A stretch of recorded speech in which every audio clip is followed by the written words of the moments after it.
All right, so in this video, I'm just going to do some analysis on the D wave, which I've labeled C for some reason. All right, so I'm going to just recap on the C wave and look at this as a potential D wave and see what's going on. Has it topped? Is this E wave in progress, etc.? So obviously, this is using AriasWave. So I'm gonna give you a bit of a live demo of what I consider to be a 5 wave move and all that sort of thing. So at first glance, it appears as though we have like a 5 wave move there, and like perhaps a 5 wave move here. Like that looks okay. But that's just first glance. Like it's okay to have a first glance. It's part of how I analyze the markets. But then I gotta like break up those parts and confirm them. So if I just zoom in, now mind you, we're on the minute chart, so you may not be used to this type of closeness on patterns, or maybe you're like one of those people who hyper focus on the minute chart, trying to figure out what the hell is going on.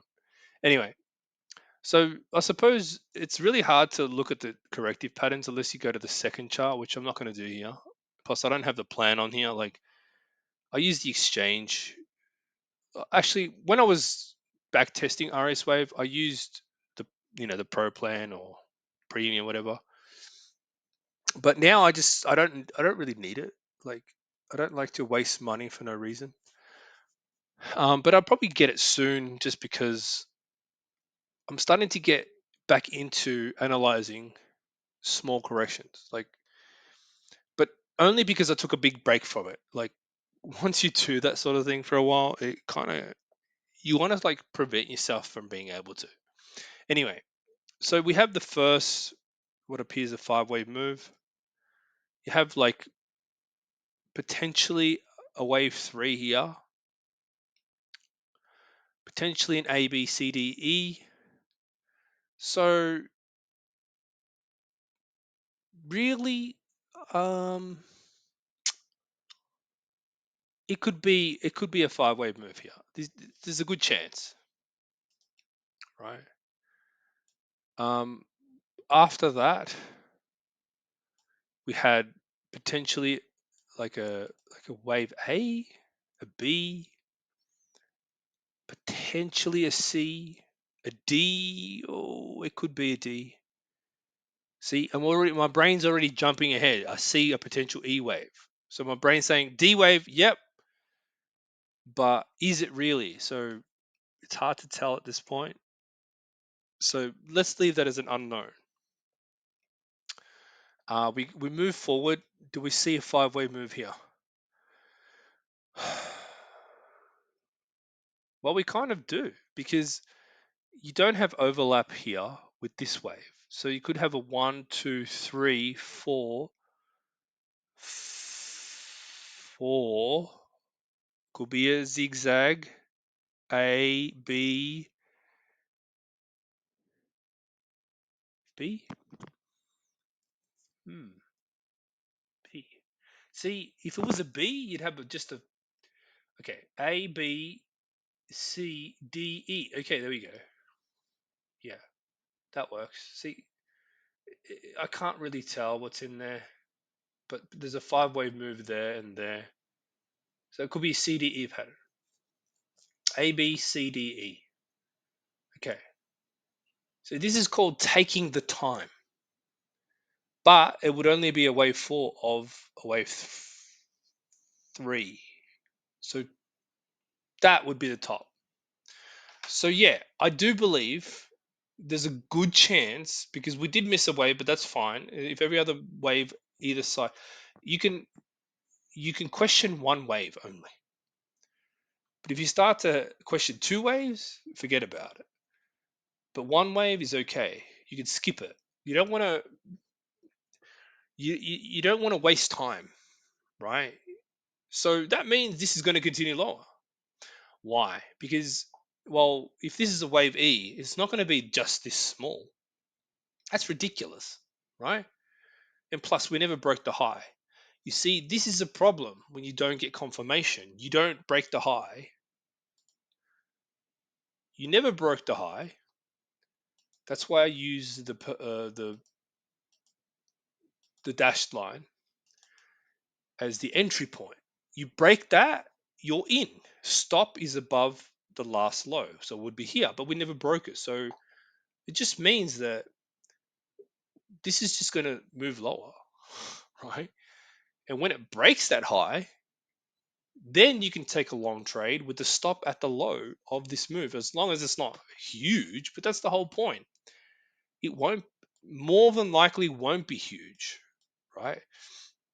Because as I explained in my last video, we are like, it's like a triangle pattern, but I keep saying this. I don't like using that term. It's concentrating the move. Like we have balancing forces here. We have a bearishness, the bullishness, smaller bearishness, smaller bullishness, and E is the last move every time. Every time. 8-9 years of testing. This is it's never proven wrong. It's only the interpretation of where does the correction begin. Like if you watch that video that I posted recently, like probably like an hour ago, like it's literally just about you finding that pattern in the right context of the move, which obviously you have to know the rest of it. So it's not just about guessing, oh, I see this pattern, I should take it, because you could be trading a zigzag that has a very small wave A and you'll regret it because it might not move much at all. Like it's risk and reward, right? That's what it's all about. But at the same time, sometimes there's moves you cannot know they're going to be so big. You cannot know. You have to see it happen in best efforts if you if you manage to trade it and not lose it.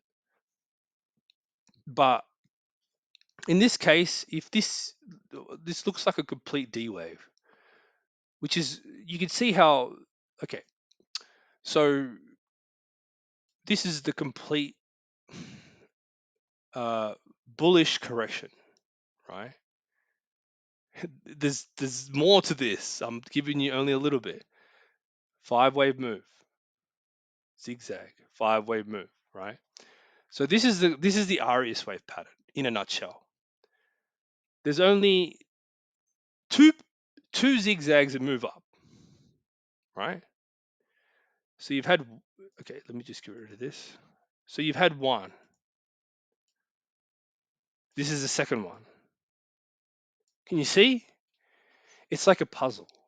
You see something, you are basically forced to look at your previous analysis if you thought it was something else. It forces you to look back, say, hey, I thought this was this, but it's not because this is happening. Oh shit. And once you get the whole bigger picture, like your mind explodes, right? It literally this is the whole key to the market, this pattern, right? I used to say this back when I first created this, maybe even halfway through. Every single pattern that ever is created in the market is a correction. The most important part of any move is the correction. Without the correction, you don't know anything about what's going to happen because everything is a correction. You're just looking at a part of it, but you don't realize it. It's true. And unfortunately, in some markets, you just can't see the bigger pattern. You don't have enough data to understand the bigger pattern, but it is part of a correction. Everything in life is a correction. Think about that. It's deep, it's logical, it's deep, it's philosophical, right? We always think in terms of 5-wave moves, but that is not important.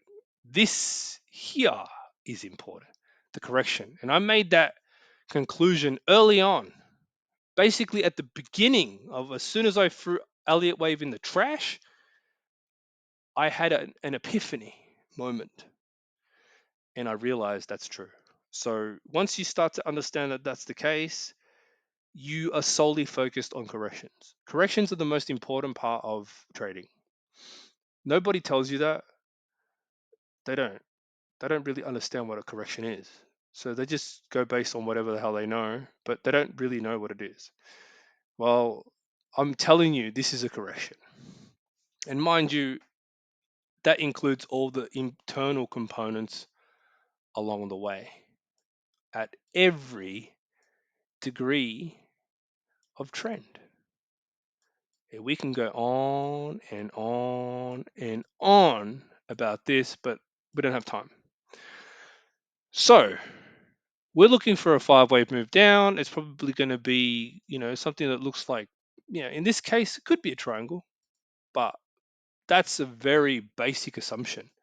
Let's just try to, you can't, you really can't at this point, but we can have this line. That's something, right? Yeah, why not? Just have a little line there for, that doesn't even work either, but anyway, we need to see a 5-wave move down. It needs to be kind of clear, like this one here had excuse me. So if we go back to this C wave, how's that a 5-wave move? Well, you see you had a little sharp move down, you had a sharp in the middle, a sharp there. This is an expanded type 2 wave 2, right? So that's a 1 2, 3 24 5 alternation. Wave 4 was tiny alternation. This is the problem with sharp small zigzags, is you have to they they do go in, they do fit into the equation, but they're so confusing in the beginning until you get a feel for it. Then you see a bounce and you think, oh, it was a sharp correction, I'm going off to the races. And then you see this type of weak shit, you think, hang on a minute, there's something wrong here. And then you start doing weird shit with the previous move, trying to form that into something that it's not. So practice is important also.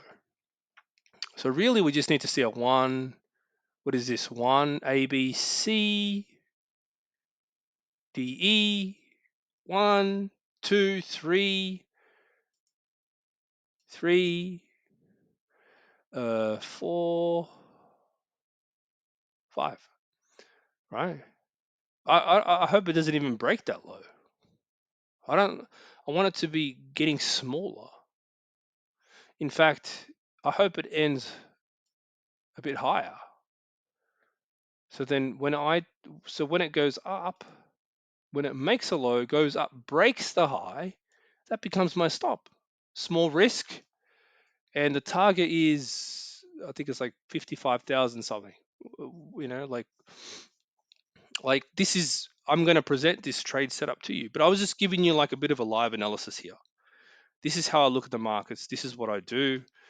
This is always in my brain, and there's also the bearish version, right? So you got to get good at both sides, right?